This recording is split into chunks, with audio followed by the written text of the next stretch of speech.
మీనాక్షిని కోడలుగా ఒప్పుకోవటంతో స్వర్గం లాంటి ఇంట్లో అడుగు పెట్టిందని అందరం ఆనందించాం.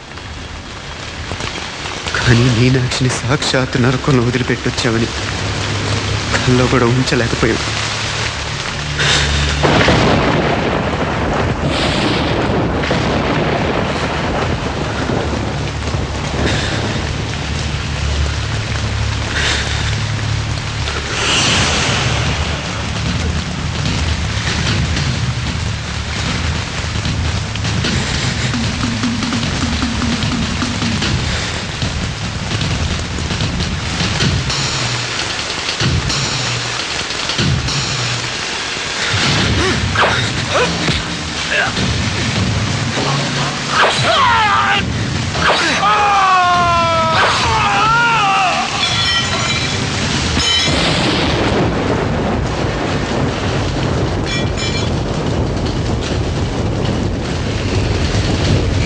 రండి, ఎంతమంది వస్తారో రండి,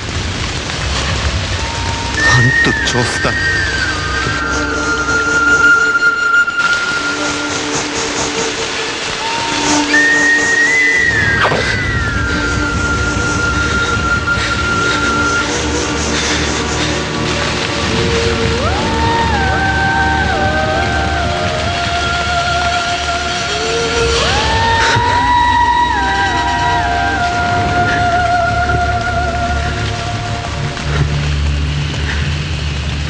చాలా ఆలస్యంగా కొన్ని నిజాలు తెలిసేసరికి నమ్మలేకపోయాం. అప్పటికే జరగకుండా చాలా జరిగిపోయాయి.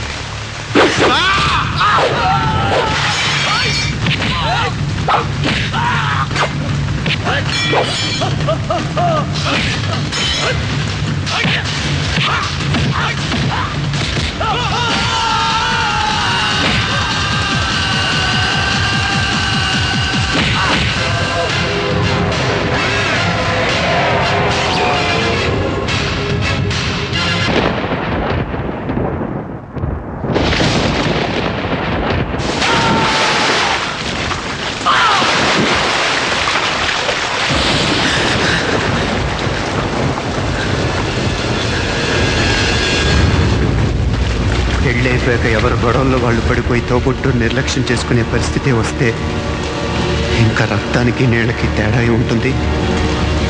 రక్తానుకున్న చిక్కదనం దేనికి లేదు కాబట్టి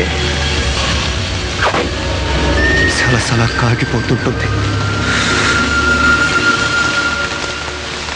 ఆడు సామాన్యుడు కాదయ్యా, కత్తిలాంటి కుర్రాడు. ఇది కనుకరమ్మా నేను హైదరాబాద్ పంపింది. ఇంకెందుకురా నీ కత్తులు, వాటికి స్నానాలు పట్టడం, పూజలు చేయడం?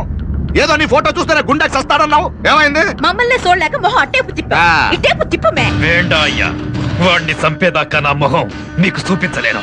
ఇన్మే వాడి మేల పగ మీదే కాదు, నాది కూడా. ఆ తిరుపతి అరివాళ్ళ మేల సత్యం చూస్తా.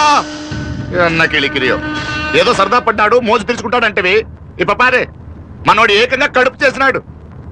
ఇంకెప్పుడే దాని దుర్ముహూర్తం. ఇక నుండి ప్రతి క్షణం దానికి దుర్ముహూర్తమే. మన కోడలి పిల్లని దేవతలా చూసుకుంటున్నామని మన బిడ్డ మనల్ని పూర్తిగా నమ్మేసినాడు. నమ్మించి గొంతుకులు కొయ్యాలా? సమ్మగా ఆడో రోజు మాటలతో ఎట్టా పొడిసినాడో అట్టాగే మనమిప్పుడు సల్లుగా తడిగుడ్డ కప్పి గొంతుకులు తెగ్గొయ్యాల.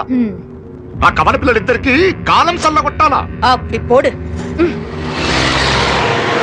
ఏంటి చెప్ప పెట్టుకుంటే సడన్ గా వచ్చేసా? చూడాలనిపించింది వచ్చాను. చెప్పాను కదా, ఆయన వాళ్ళని చూడటానికి పండగలు పబ్బాలు అవసరం లేదని. నేనే కాదు, అమ్మా నాన్న కూడా తీసుకొచ్చాను చూడు.